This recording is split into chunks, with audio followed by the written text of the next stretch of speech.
Hello mga kainday, ngayong araw ay nagpaksiw ako ng aking ulam. Sa akin lang yan mga kainday. Buto-buto yan mga kainday. Tinik lang yan ng tuna.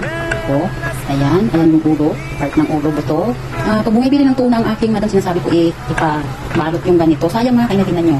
O, may mga laman pa. So, mas gusto ko yung ganyan kisa doon sa mga laman-laman na ano nito. Ayan, ipapaksiw ko siya mga kainday. Ulam ko yan ng 3 araw kasi nag-iisa lang naman ako dito. Sobrang dami ko kasi mga kainday. Ayan mga kainday, wala ng tubig. Lagyan ko na siya ng suka.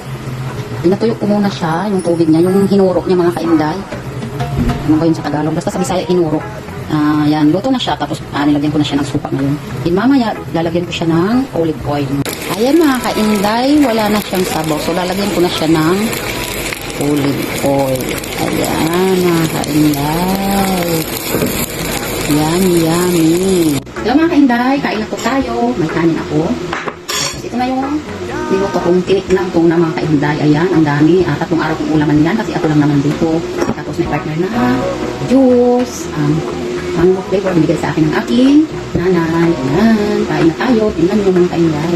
Tinik lang yan, pero may laman pa. Ayan. Kain tayo.